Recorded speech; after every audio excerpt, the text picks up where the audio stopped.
Evaluating the film, again, give credit to a very good App State team. They played a very good game, deserved to win.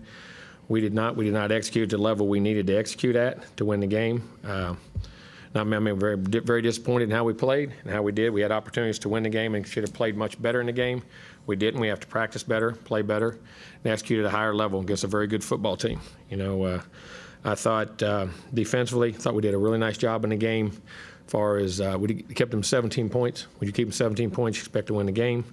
Do the things we need to do. There was some times, though, we needed to get off the field in the second half on some third downs. I wish we could have, and they ate some clock and really minimized the possessions in the game in that regard. But I think our defense played hard. They played physical. It was a hard-fought game. The way it went, it was a lot of third and threes, fours, fourth and ones. And they kept finding ways to convert and do things, but we fought, kept them out. Weren't able to create a turnover, but still 17 points, did a really nice job in the game. In that area, we just got to get off the field a little bit more on some of those drives and win some more first down battles. Maybe make it 2nd and 9, 3rd and 7, a little bit more. But they hit some of those too. The third down percentage was really high, and that was the other thing. Was a little disappointing. We'll get better, but I think they did good. Offense, we did not execute at a high enough level. We had 8 possessions in the game and did not execute at a high enough level. And everybody took different turns. Could be a lineman, could be a receiver, could be a quarterback, could be a running back. I mean, different things that happened in the game, and it says behind the 8 ball, and we couldn't make it up. And we had 2 critical turnovers. One, we got stripped off a ball that would have been out. We ran a route a little bit deep, should have broke it off, was ready to throw it, didn't get it. And then later on we had a fumble on a good play, which we were in their territory. Unfortunately, we just got to tuck the ball away and keep it high and tight, and we'll do that and work on those fundamentals. But it gets back to fundamental things there. Did not do that in those situations. Got to play a little bit better, and had opportunities in the game, and whether it's protection, drop ball, or high throw, or didn't get the route right, just things like that. We got to execute better, and things that we practiced and worked on. We got to do better. Special teams, thought we did a real nice job covering the kicks. The one kickoff that they did return, we got them inside the 25, did a nice job.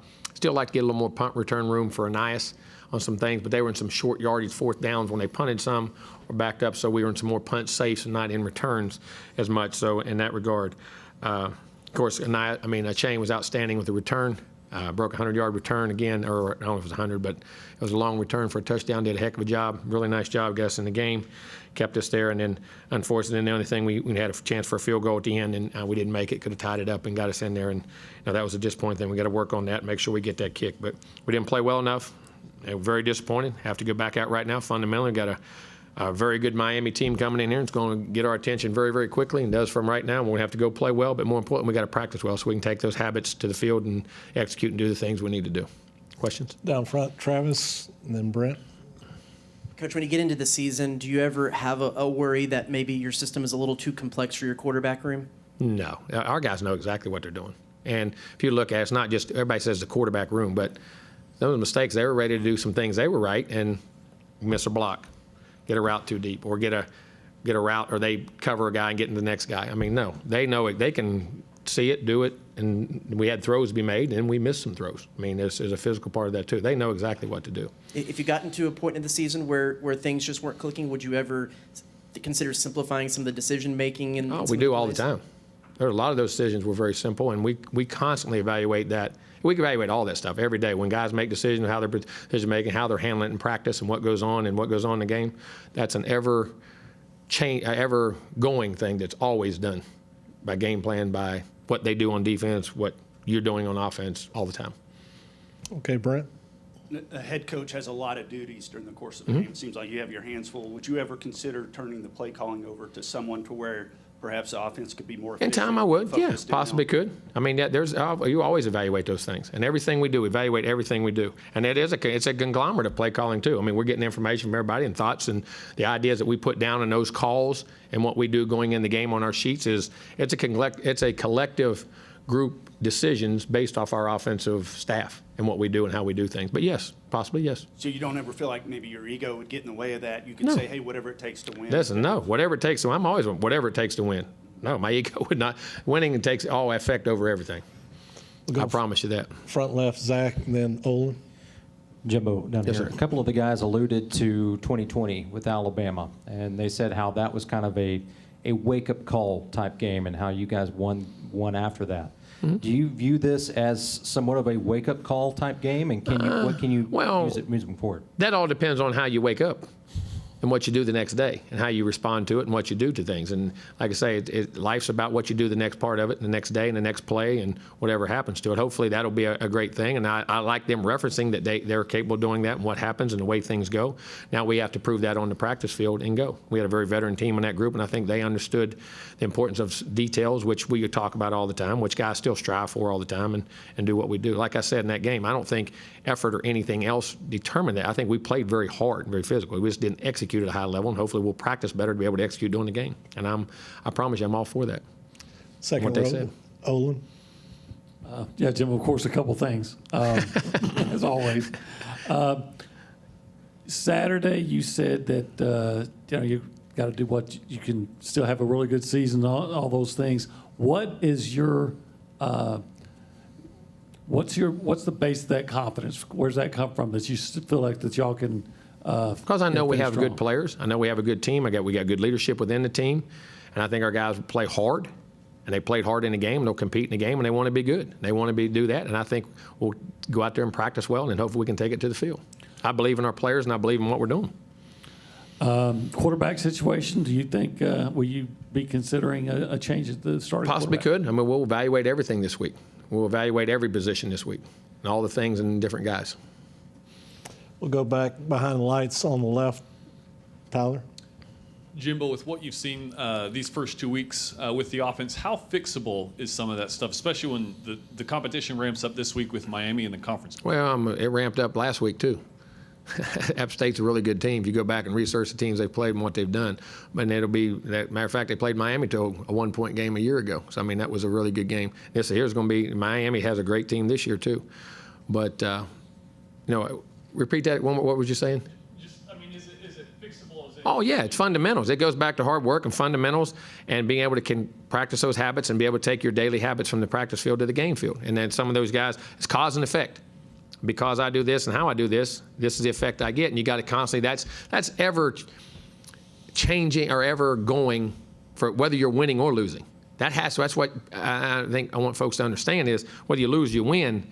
You can feel real good and things still aren't very good. You can feel real bad and things aren't as bad, but it still doesn't matter. It matters what you do daily and be able to take to the field that week. And that's what we have to do. And I still believe we can do that. And I think our players do. Go down front on the right. Now we have to do it. Jimbo, just a quick update on Bryce Foster. Is he going to be back this week? Yes, he should be back at practice today. Perfect. And then number two, when you look at Miami, very similar to Appalachian State, against Southern Miss, they controlled the time of possession. They did a really nice job of keeping drives alive. I think it was 4 drives of over 6 minutes. Yeah. How do you control the rushing attack, especially with a guy like Henry Parrish who you faced off against? Well, I mean, you got to get guys in the box. You got to tackle well in space and get them in third and long. But then their quarterback's very dynamic. The tight end's dynamic. The receivers can play. I mean, you're going to have to play a complete football game and get off the field, and then keep the ball in offense. We have to convert our third downs. We have to not shoot ourselves in the foot. Like I said, the first drive last week, we had a great first play. Then we have a really good second play. It's going to be a really nice play, and we had a motion penalty, and we didn't get it snapped, and then get behind the chains. Then the next one, we do the same thing. We have a run, and we slip. Third down, we didn't break a route. But on offense, don't put yourself behind the chains. Be able to convert on third down, keep the points, and go get points on the board, which then puts pressure on them. You have to play better offensively along with getting off the field on defense. Fourth row on the left. Rob. Howdy, Coach. Howdy. When you were at Florida State, you dominated Miami. We had some good games. Yeah. So I know different coach, different team.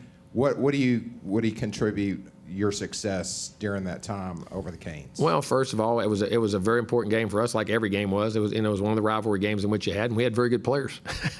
We had good players and good teams, and we coached very well and had them ready to play. And we always we found those inches. We found those inches in those games. Like you go back to a lot of those games, we won. A couple of them won significant. A couple of them, were one-possession games.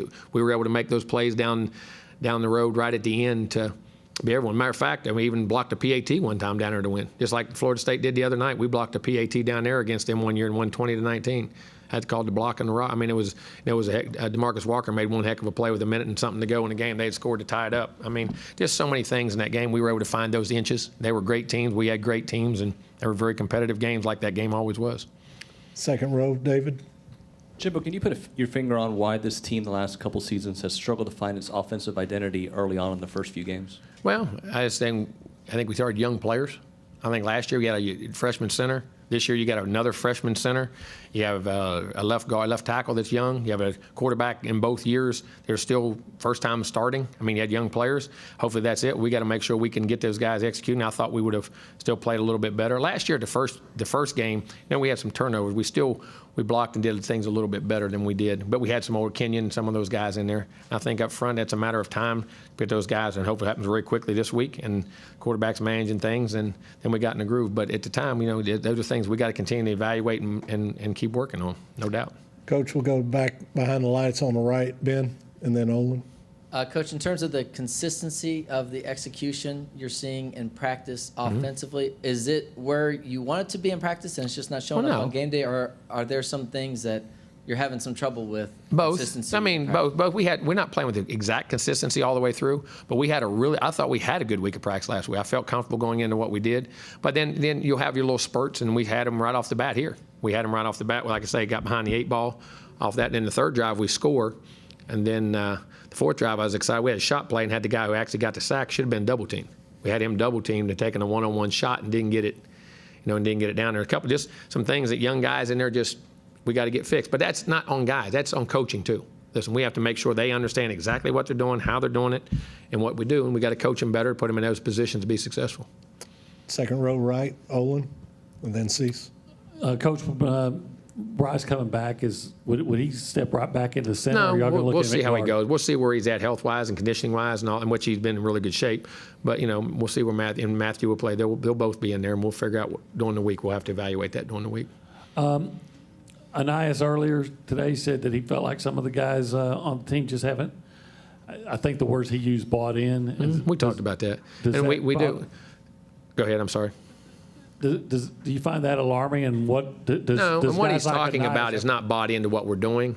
It's just that every detail of every practice rep. And when you're talking about bought in, what we're talking about is what you're saying buy in, and what his buy in is like how if you take 150 reps during practice, like when you're a young guy, sometimes you think, well, I get 3 or 4 or 5. Am I each play I get it right a couple times and I get it wrong once, it's okay. Well, no, buy-in for an older guy like him who understands the difference is that every play of every practice is like a game, and you learn how to practice. That's what bought in is. When you talk about bought in, it's not that they're fighting the program, they're fighting what we do. It's just that their ability to strain for long periods of time have to grow, and that every practice rep has got to be just like a game rep. It's like the Michael Jordan and his documentary, how guys hated and thought he was such a bad guy in practice. But when they got to the game, why they were able to handle those situations and buy in, that's what the great teams do. And the great teams, I've been in on any sport. The buy-in is that every play in practice matters. And it's not that I do it, but I do it perfectly. And if I don't, my mind is set in that. And young guys, sometimes you have to, they'll do it 3/4 of the time, 2/3 of the time, 9/10 of the time of getting that part. And that's what he's talking about from buy-in. We've had that conversation. We had a long conversation this morning about things. And I always do with my team leaders and things going, that's what he's saying. We got to get them to do it so when they get to the game field, there's no other way to do it that way. And that's what practice is. It's not that you practice till you do it right. It's practice till you can't do it wrong. And that goes every play. And that's what he's talking about. To the left. And that's an ever-going process. And it's just the same when you're winning. Because then you have what I call relief syndrome, where you relax and all of a sudden that week, I got it, and I got this. Sometimes that can be just as detrimental. And all of a sudden, that's why those games, it doesn't matter who your opponent is, doesn't matter what you do. Every rep of everything you do has got to be perfect. And that's what we were talking about. To the left, Cease. Is this where it might hurt, where you don't have more? Is this where it might hurt you when you don't have more senior players on scholarship, third and fourth year players? And have you been surprised a little bit by the lack of executions, considering how good the off season and the spring training? Well, was? yes, I am, and we got to execute better. Now, again, we got to coach better. We got to coach them better to do that. But yes, that's where senior leadership and having 4th and 5th year guys does make a difference. But that's the world we're in today. We're not into the 4th and 5th year world anymore. Some schools are. Now, App State is a school that was. Almost every guy on their team, except for 3 or 4, was a 4th year guy. You know what I mean? And that matter. I think that does matter. That's not an excuse for anything. But I think when you have older people, it's like a 22-year-old mind is not the same as an 18, 19-year-old mind. I think those things matter. But that's the world we're in college football, and the high-level schools are recruiting well because those guys are 3 and done. By the time they're 21, most of them are heading out to pro football or haven't played and are transferred. That's kind of the world you're in. So those are issues in which you have, but you still got to coach them and do well in it like everybody else does. Down front to the right, Cole, and then to the left, Zach.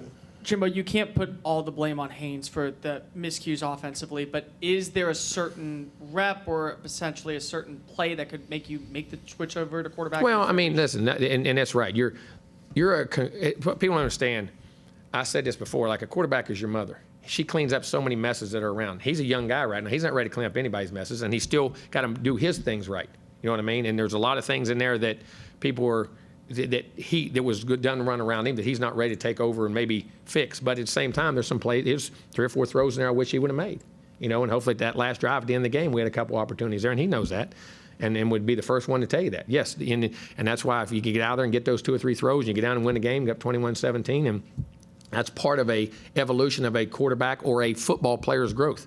Or that we make a couple blocks on a couple other plays he made real good throws on that would have been really big plays, and all of a sudden his confidence goes through the roof. But at the same time, that's part of playing quarterback.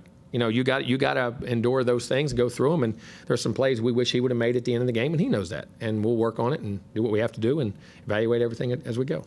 To the front left, Zach, and then we'll wrap it up in the back right. Jimbo, how do you go about coaching physicality? Are some guys just born with that? Is that something you hone through practice? Yeah, some are. Some are. But you coach it. It's the way you practice. I mean, the inside drills. That's why we do good on good. That's why we do Tuesdays and Wednesdays. We do good on good inside, good on good 7-on, good on good team, where they're going against the starters on starters to keep that physicality, keep that freshness, the sharpness of the game, and how you do your drills with scout team. And you get good scout. That's where you get good depth in scout team and get good recruiting classes. You got really high quality guys on the other side, and them guys are trying to get better. And so you got to block there too. And then there's a fine line where you don't hurt anybody. You got to learn how to practice, but you got to play the game physical. And we've always encouraged that, wanting to do that. And I'll always stress that. I don't care how skilled you get and whatever goes on. Do you feel like it's been there? Yes, we have been physical. We have been physical. We weren't unphysical in that football game. They fought for some inches and made some plays and banged out some things, but we weren't not physical. We were not technical. We did not execute at the level where we needed to be with our technical parts of it, which allows us to be physical. And that allows you to be physical too. When you're technical and your body's in the right position, when your feet are in the right position, your hands are in the right position, your eyes are in the right position, and you're not overloaded or leaned or whatever, or out of gap on whether it's offense or defense, then you can be physical because you got balance. And without balance, you have no power. Without power, you have no physicality. So in that regard, that has a lot to do with it. Ben, you'll wrap us up back in back, far right. Coach, just going off kind of what you were saying, some of those, I guess, evergreen coaching challenges you probably deal with every year. Some of the young guys coming in, especially the freshmen, you know, they come in with this sort of, if they do come in with this sort of idea of, you know, this is how it can all work out and it looks really good on paper, and then something like this happens. How do you fight their, you know, if they do start kind of looking around and kind of that? Explain, talk, and communicate. It's like everything else. Everything in life, if you communicate and you're honest and you're truthful and you're pointing out there to them, everybody, most 99.9% of the people in the world understand that and see that. And like I say, they don't want to fail. We're telling them to put them in a position to say, we're not going to put you in a position to fail. We've got to have success. And, you know, it's inevitable. In today's time, it's more so than in the older times because of the rules and the things that go on. But most of these kids, they don't want to do anything except get better and play. And you explain it to them what's going on, how it's going on, and what we're going to do in the process going forward. All right, Coach, thanks for your time. Thank you, guys.